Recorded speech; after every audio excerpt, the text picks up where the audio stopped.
A wise man once said, "You can't teach anybody anything. You can only present opportunities for growth." And opportunities for growth is what we've been seeing all day long after week one. So, with week one of college football in the books, what do we need to talk about? Well, the first thing we need to talk about is going to be LSU winning their first season opener since 2019. What else did LSU do in 2019? They won the national championship. Am I saying LSU is going to win the national championship? Probably not. However, the Tigers, LSU Tigers, have established themselves as potential playoff contenders. So we're going to look at that. We're going to look at the big winner of the week, the big loser of the week. We're going to look at who's playing in week 2 of college football. And all of that is coming up next. So what up, beasts? Welcome to What Dudes Want to Hear. Let's go ahead and get right into it. LSU beats Clemson 17-10 Saturday night primetime game in Clemson, South Carolina. This was the battle for Death Valley. This was the battle for who's the real Tiger, and LSU was finally able to get it done. This looks great for Brian Kelly. If Brian Kelly can pop out a 10-win season and a playoff berth, I think his job is pretty safe down there in Baton Rouge.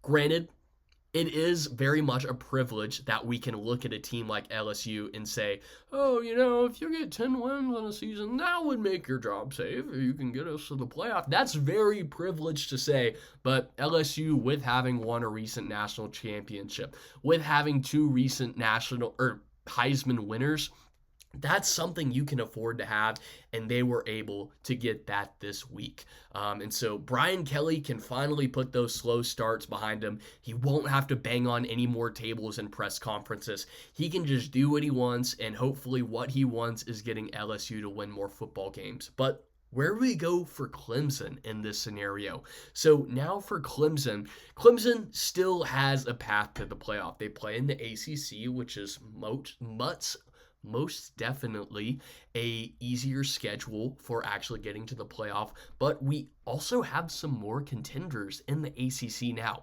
Miami looked great against Notre Dame. FSU stunned Alabama, and let's not forget to mention a surging Georgia Tech team that just got it done on the road in in Boulder, Colorado. So Clemson does have a path to the playoffs, but it's definitely skewed a little bit after this loss to LSU. But that's enough with this battle for Death Valley. Let's go ahead and talk again more in the ACC about Miami. Miami took it to Notre Dame, and they got the win. And it looks like Carson Beck will actually be able to put in a little bit of work in Miami. We were worried about his throwing mechanics and his elbow. He wasn't a participant in spring practices, but here he is slinging the pill, going down on Notre Dame right now. So you really can't hate that optic of that scenario. Notre Dame, I'm not really worried about them. I think Notre Dame will be just fine. Again, they're an independent school, so granted, they do have difficult teams on their schedule, but I really don't think we need to worry about Notre Dame. They made it to the national championship last year. They will be fine. But let's go ahead and talk about a school that I thought would be fine after this game, but I'm a little bit worried about now, and that is going to be the Baylor Bears. So coming into the season, I had Sawyer Robertson as one of my top quarterbacks. I had Baylor in my top 25, but after watching them play against Auburn, it looked like they just got bullied on both sides of the ball. And do not get me wrong, I am high on Auburn. I think Auburn has one of the sneakiest wide receiver rooms in the country with Coleman and their transfer from Georgia Tech. I think their defense looked very solid, especially that defensive line. It was very hard for the Baylor run game to get anything going. And then also, let's address the elephant in the room. Jackson Arnold actually looked pretty decent in this game. He was running the ball a lot. He wasn't throwing it as much as you would hope for this stage in his career, but for what he looked like at Oklahoma this year, or last year as opposed to what he looked like at a formidable opponent in Baylor this year, he looked much improved. Granted, we will have to see how this applies to an SEC schedule. I don't know that he's going to want to take those kinds of hits week in and week out. And so he will probably have to beat some teams with his arm. And even if he doesn't have to beat some teams with his arm, teams are going to force him to beat him with his arm with how stingy those SEC defenses are. So Auburn really is an interesting case study as we go ahead and come into this season. From here, they could probably go 10-2. They could go 5-7. Who's to say? But we will see with Auburn. But now that that's out of the way, we're introducing a new segment. It is called the Ugly Duckling. And I think the ugliest duckling out of all of the little ducklings this weekend had to be the University of Alabama. They played a Florida State team that went 2-10 last year, and they got demolished. Granted, it was raining, and some of the time they just didn't look like themselves. But you can't correct lack of effort, or at least it's pretty difficult. You can't always correct quick fundamentals. So Alabama did not look to be in a good place. Ty Simpson played his heart out. You can't hate that kid for what he did on the field, but spinning the pill only gets you so far. You got to have everybody combined on a team. You can't win a game of tug of war with only one person when you're battling 10 other people. I don't care if it's the world's strongest man versus a bunch of 14-year-olds. It's just not going to happen. And I don't want to compare either of these sides to a bunch of 14-year-olds or the world's strongest man, because Florida State, Tommy Castellanos, he looked good. Man, he looked like he had some potential. I remember he looked good at Boston College too, but man, I don't know if it's just the change of scenery. I don't know if it's the fact that it's Gus Malzahn as your offensive coordinator, but man, that boy looked good. So Alabama, you're the ugly duckling. But my Johnny Cash winner of the week, my money man, the people that made you some money this week, has to go to South Florida. If you didn't watch the 4:30 kickoff of South Florida versus Boise State on Thursday of Labor Day weekend, boy, you missed out. South Florida, they took him out back. They said, Boise State, you've been a real bad boy. They whipped that belt out and kapow! Kapow! Man, it looked like a family dynamic of the 1950s. That's where I'm going to put it at. And this was a Boise State team that just went to the playoff. Granted, they did lose Ashton Genty, but they still had Maddox Madsen. And I think the South Florida team could be the real deal. We will see how they play against Florida this upcoming week, but I wouldn't just immediately give the game to Florida if you're asking me, just from the eye test of how South Florida looked. But with looking at next week, let's go ahead and preview some of those games. So with Iowa at Iowa State, I'm going to take Iowa State in that game. With Iowa State, Rocco Becht, I think he's a solid player. Again, he didn't look great in Farmageddon. I think whenever you're playing in Ireland in 65 degrees and rain during one of the earlier weeks of August, nobody's going to look all of that good. So I'm not going to put that against him. I think Rocco Becht is going to go out there. I think he's going to sling it. Do I think it's going to be a close game? Yes, I do. But I do think Iowa State will get the win. Let's go over to Baylor at SMU. Man, Baylor looks like they need a rebound, and I think Baylor will actually have benefited from playing this Auburn team. Sawyer Robertson, for as much as you could dog on him for losing a game, I think Sawyer Robertson is the real deal, and I think he's going to go into Dallas, kind of chip on his shoulder, not feeling great, and if SMU doesn't bring everything they have to play, I think Baylor could steal this game from them. So right now, it's looking like SMU is a 3-point favorite. I'm not necessarily taking Baylor to win the game, but I do want the points for Baylor. And then last but not least, let's look at Michigan at Oklahoma. So, looking at both teams' defensive lines, I think this is going to be a rock fight. This is whenever you got Gollum or this is whenever you got Charizard going up against Blastoise in Pokemon. It doesn't matter that Blastoise is a water type and Charizard is a fire type. They're going to go after it, and they are going to use that full 60 minutes to try and impose their will on the other team.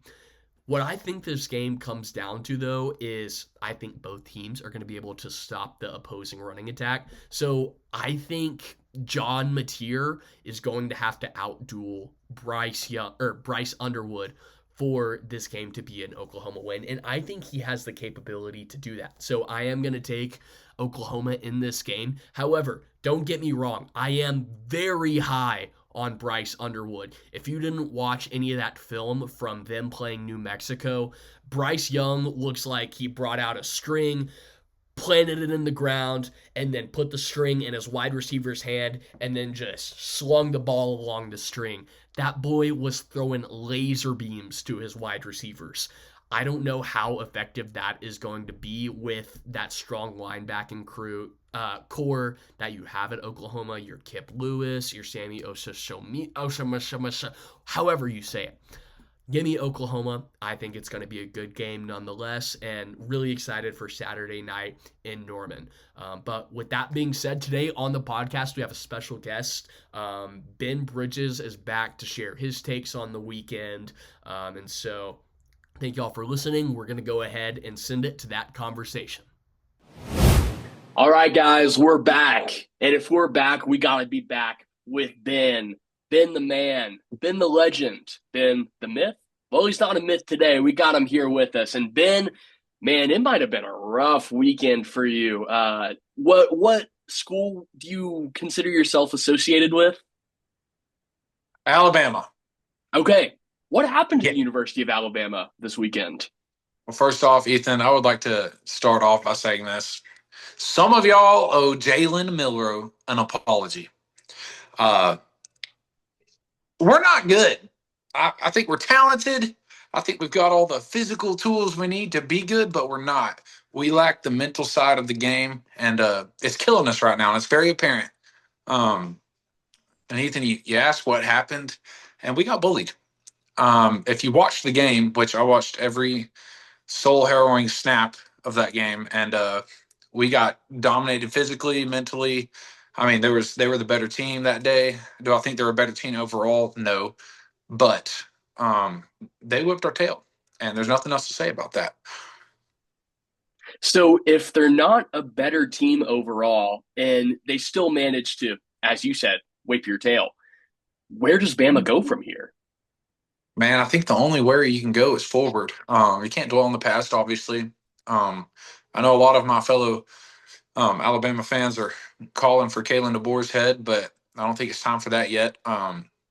After all, he's taken some teams that are not as talented a lot farther than we have been the past 2 years. And man, it's just going to take a little bit of time, the transition period and everything. And, it's a new era of football. Got to learn how to adapt.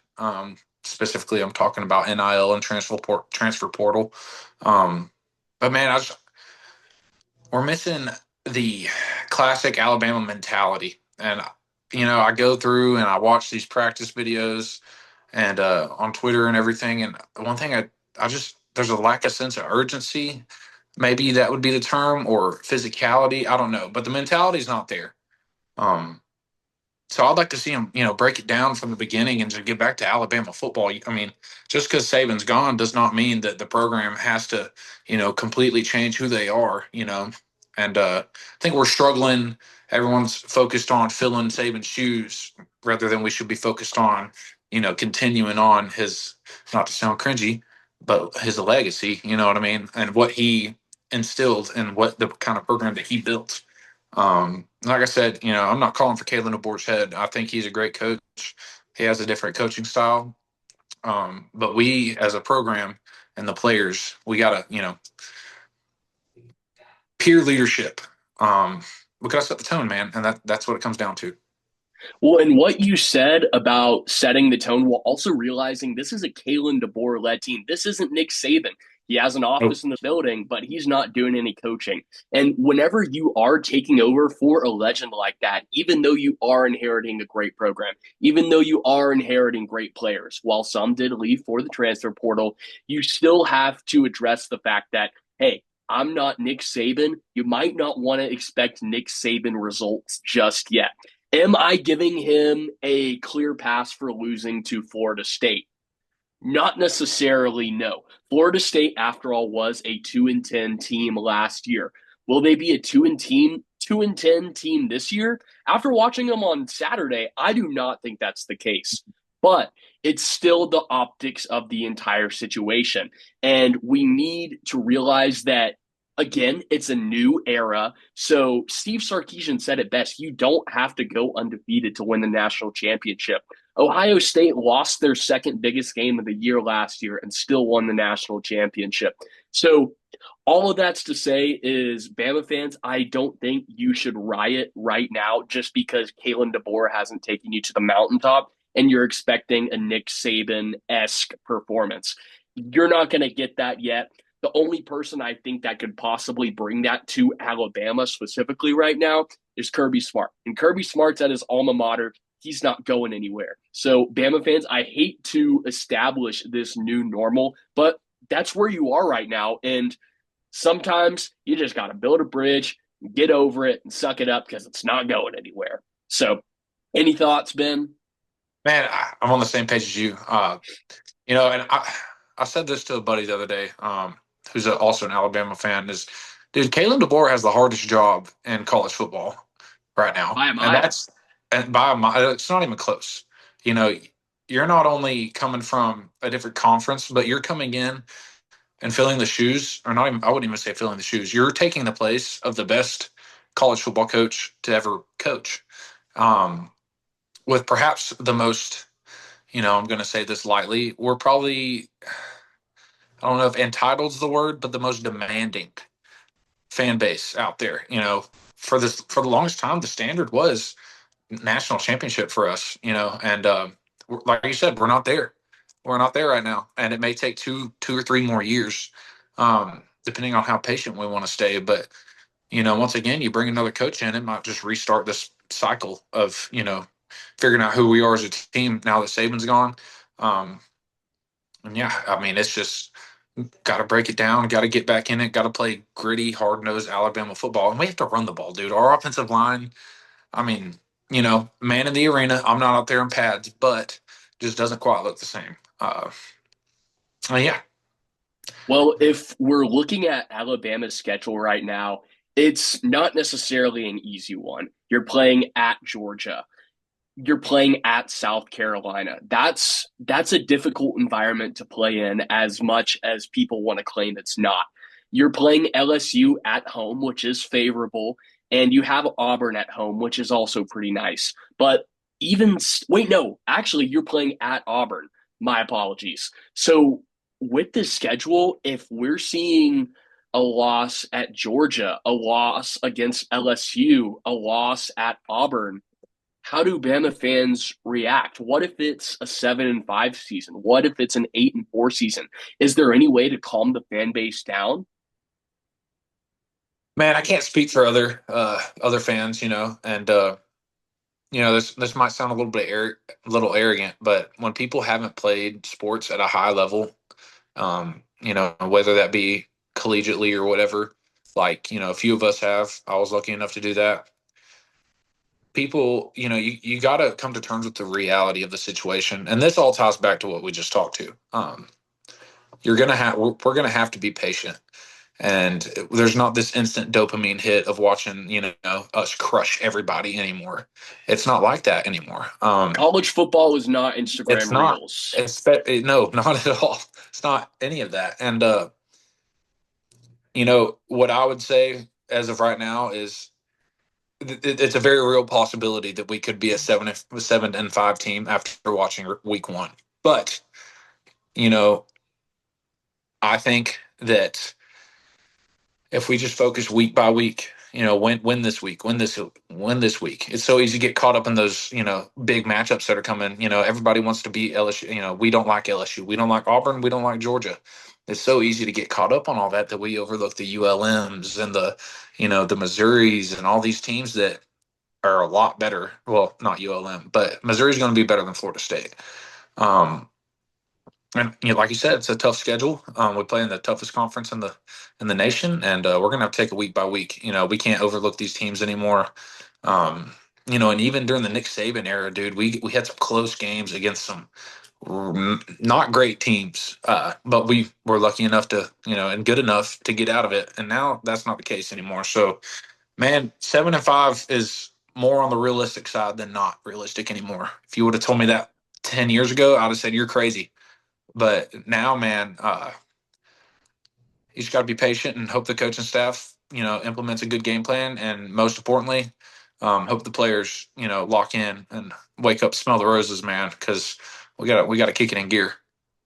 Yeah, they do need to wake up and smell the roses. But unfortunately, sometimes you can't teach everybody. You can only create opportunities for growth. And I believe this last Saturday was an opportunity for growth. And hopefully we see that in the future with the Alabama program.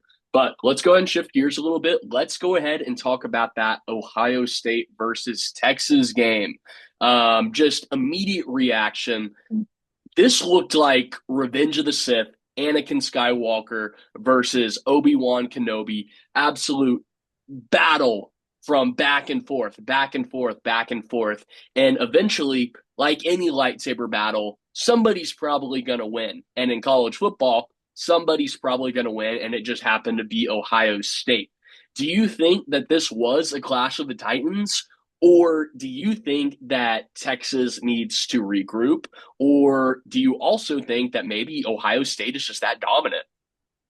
Man, so you got honestly, I'd say two of the three best programs facing off in that matchup. It's week one. It's early, man. Teams are still figuring out who they are.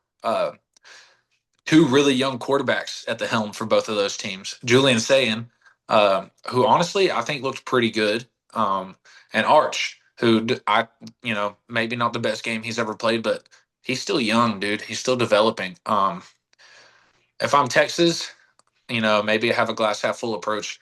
I'm not, you played bad and you only lost by one possession to, probably the best team in the country right now. And well, one of the best teams. And it's hard to judge games like that when they're so early in the year, because year by year, if you take a team and look at them from the beginning and look at the end, they're a completely different team. It's not comparable.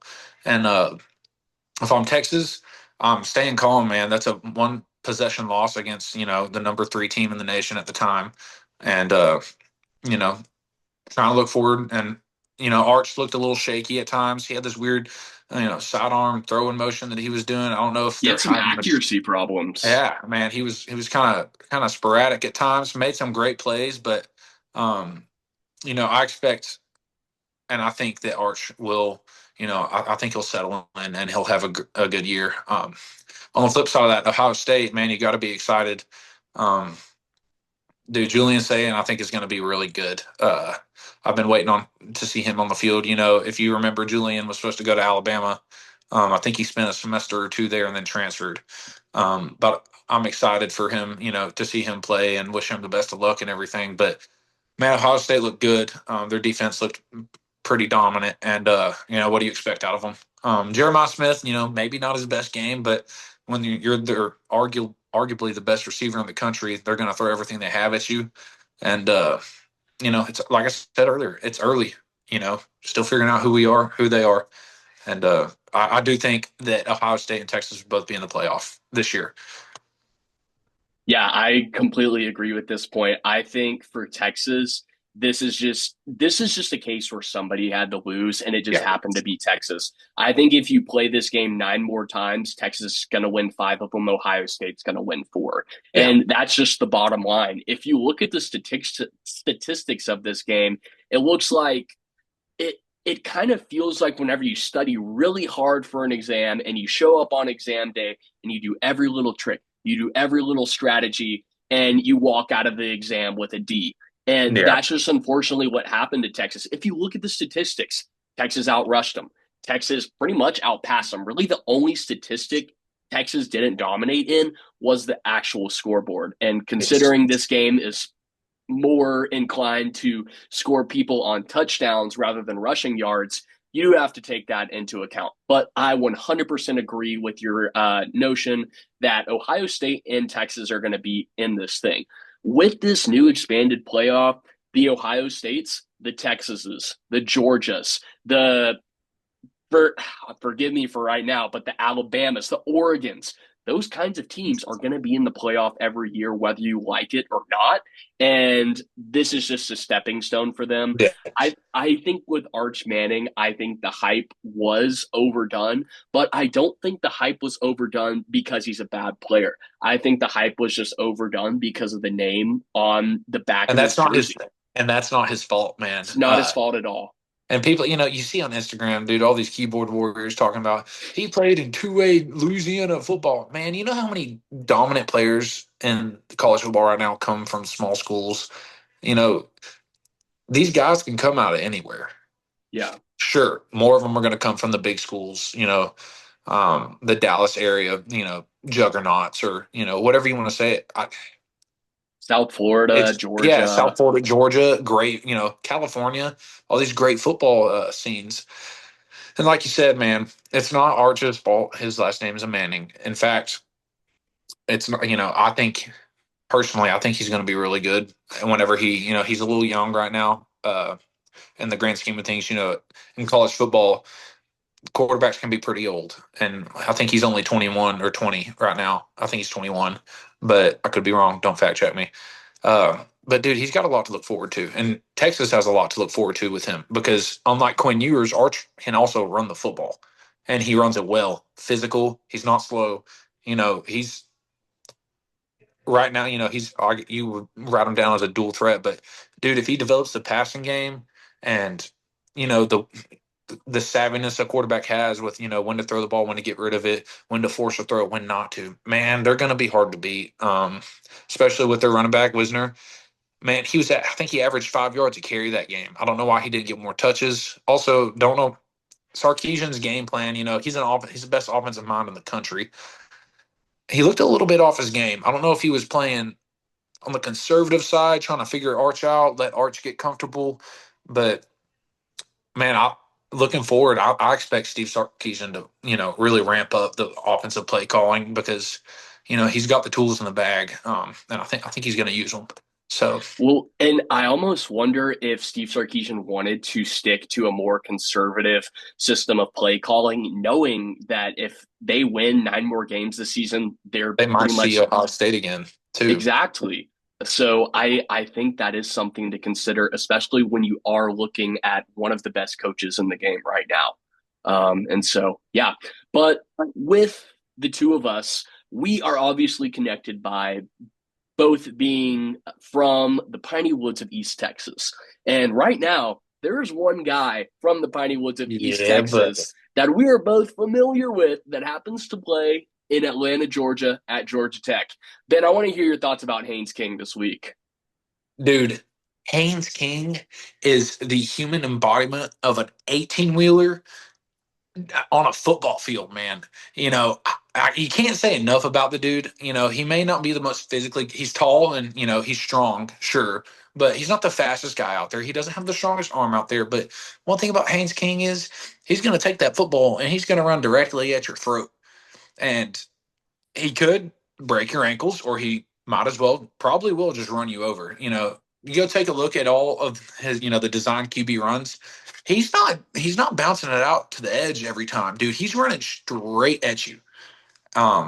He's a And quarterback straight that doesn't appear to be does not afraid of care. injury. No, he does not. And he's been like that for a while. He was like that at Longview. He was not afraid. He was not afraid to lower the shoulder. But dude, Haynes King, I can't say enough about the guy. There's a reason, man. He started at Texas A&M, got Wally pipped because of an ankle injury. Excuse me. And man, his path has taken a little bit, to come to fruition. But guys like this who don't give up, you're not going to beat them very often. Should have beat Georgia last year, man. Should have. And, the ball didn't roll his way at the end of the day. And I can't say enough about the dude. And, when you're looking out on the football field and you're watching Haynes King play around that third quarter, when he starts to get that limp, that's when stuff's about to get wicked because he just locks in, man. I mean, he's just not afraid of it. He's not afraid of it, and I love it. Yeah, he's the type of guy that makes you want to run through a brick wall, not even by saying anything to you, just watching the way he plays. It's beautiful, man. It It's is. beautiful It's and old. makes It's you old happy. school. It's old school football playing in the now, Yes, and it's old school power eye. Yeah. yes, So he's just it running ain't out of the gun. yes, and it's awesome. You don't want to see anything but that. And so, with that being said, we can throw our flowers to everybody out this week. But I want to go ahead and get your pick for your ugly duckling of the week. Who absolutely stunk it up? Who went to Taco Bell at 2 a.m. and then woke up at 6? Man, I've got two answers, and that's obviously Alabama. And I'll give you the rundown on why. Um, I talked about physicality earlier, but dude, we couldn't run the football. The first drive, we go down and we score, and we were averaging like 4 or 5 yards a carry that drive. Then after that, we just, the O line just couldn't get, they couldn't get it figured out. And like I said, man in the arena, there's grace, obviously, long season, but. And a lot of people are saying Ty Simpson is not our quarterback, and to those people, I have to say, shut up. Go watch the film. The expletive film. Bleep. Uh, he was running for his life out there, and he was the only reason. I mean, he was one of the only reasons. Him and Jeremy Bernard that we even had a chance. We did have a chance to come back right there. We were one touchdown away at one point, two possessions. Um, One touchdown or two possessions. Our best receiver didn't have his best day.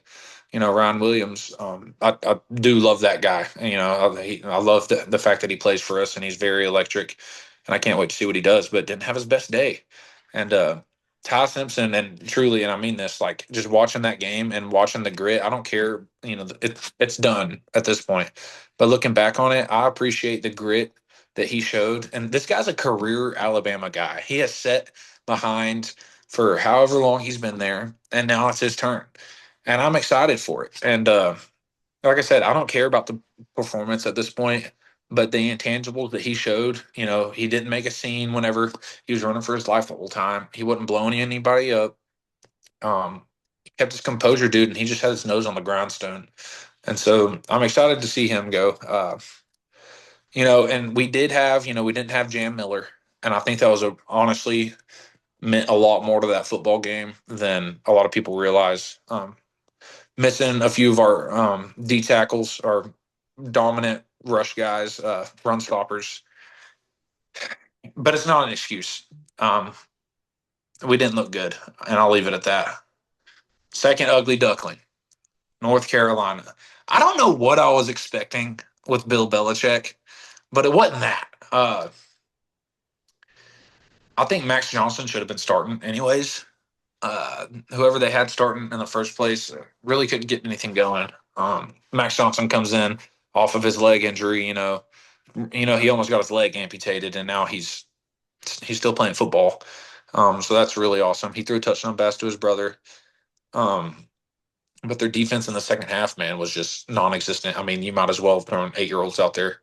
Uh, and credit to TCU, they did look honestly pretty good. Josh Hoover, I think, is a lot better than people realize. He Him and his he he's a name to look out for. He was one of the guys that the reason Oklahoma State has Haas Haney right now is because Josh Hoover is that yes. guy in Fort Worth. And if you don't know who Haas Haney is, he's probably the most, he might be one of the most athletic people we've seen at quarterback coming into college football. I mean, dude is just an absolute freaking unit out there. He can throw it, he can run it, all the things. He left because of Josh Hoover, and ready to see what he does. Hopefully he beats the furry allegations, but we'll see what goes on there. Yeah, so UNC, I don't know what to expect, man. And Bill Belichick and him being stoic on the sideline with his, you know, just stone cold face the whole time. I don't know. I don't know if it's too early to tell. Um, those are my two ugly ducklings. Okay. Now we're introducing a new segment. It's going to be called the Johnny Cash Team of the Week, or person or player. Who's your Johnny Cash from this week? Dude, that's a hard question. Uh, can I get a winner and then a runner up? Yep. Dude, my runner up is going to be Tommy Castellanos. I have to give it to him as much as I don't want to. Maybe I don't agree with the way he carries himself all the time, with the comments that he's made. Nick Saban's not there to save him, whatever. I mean, honestly, personally, I think it's kind of a childish comment. You're playing Division I football, find something better to pick at. But But at the end of the he day, backed it up, he so backed it up, I and he's got can't. it on a T-shirt now. Yeah, and I mean, dude, he just threw. I mean, did you know who Tommy Castellanos was last year? Yes, he played at Boston College. The only reason I did was because I put a freaking bet on him on prospects, and he won me money. So, thank you, Tommy, for that. Didn't appreciate the butt whipping you just gave my team, but dude, he just threw his name. I mean, everybody knows who he is now. I mean, he, You looked like Mike Vick out there. dude, he did. I mean, you can't say enough. He's my runner up. I would have to say my winner, and maybe this is a bit biased. No, I wouldn't say biased. I just love it when a guy, a new guy does well. I'm gonna have to go with John Mateer from Oklahoma. If you didn't watch that game, look what he just went and did. Oklahoma might be back, dude, and I think that's good for college football. But John Mateer is probably my Johnny Cash winner of the week. Well, and with John Mateer, that's definitely an interesting story to look at, especially this week. He had over 400 all-purpose yards, 4 touchdowns. I think he threw for like what 340. It was something. I mean, Yeah, granted, you do have to look at the level of competition. They're going up against an FCS Illinois State. Even though they are a good FCS team, you still do have to bake that into the equation. But with seeing actual competent quarterback play at the University of Oklahoma, I think Oklahoma fans have a lot to be excited about. yes, and yeah, sure, it's an FCS team, but dude, just seeing last year y'all had Jackson Arnold. Not the biggest arm threat out there. I think he's a great athlete, and I think he'll do well at Auburn because he kind of fits their play style a little bit more. But when you give OU a quarterback that can throw the football,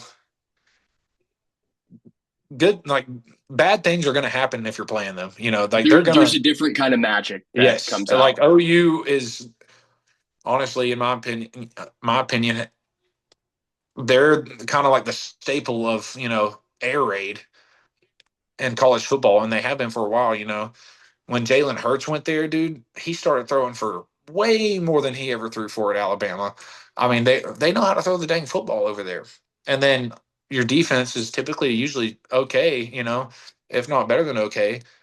You match those two up, man. It's gonna be hard to beat, dude. And I'm excited. I think OU being good is good for college football. Well, and with John Mateer looking good, there is, like you said, that legacy of being a special quarterback at Oklahoma. I mean, if we're looking at the NFL this week, there are 5 starting NFL quarterbacks that have played at the University of Oklahoma, which is an insane stat. So, Oklahoma fans, I think it looks good. Now, that brings me to my next point, though. We got to look at the games for next week, and we're going to save Michigan at Oklahoma for the end. But your first pick of the week, I want to know who you got for Iowa at Iowa State, Cyhawk series. Dude, Rocco Becht. I don't know what to think of him right now. Um, he's obviously talented. I haven't seen enough of Iowa State. They didn't look very good at Farmageddon, but man, give me Iowa. Honestly, Wow. yeah, give me Iowa. I feel like Iowa might sneak this one out. They haven't been as good recently, but if you know college football, Iowa's always going to be competitive, and for a while they were always a top 25 team, even holding the number one spot. I think twice at one point. So yeah, give me Iowa. All right. Up next, let me hear Baylor at SMU. Man, Kevin Jennings looked good week 1. Honestly, I think Baylor got kind of the short end of a stick matching up against a pretty good Auburn team, even though A it was at very, home. It's very Auburn, and underrated. Auburn, I think is dude. I think the SEC is loaded this year. First of all, but I think Auburn is going to be pretty good. And man, I think Baylor's going to win, and I'll tell you why. SMU, aside from Clemson last year, that Clemson game, I was not very impressed with them, and that was a not very good. It was in relative terms, Clemson was good, but that game just kind of showed me that okay, SMU probably, I don't know. I don't know if they can keep up with, the right now as of right now. I think Baylor is going to beat them. Moral of the All story. right. All right. Last but not least, Michigan at Oklahoma. Who you got? Dude, Bryce Underwood looks good. I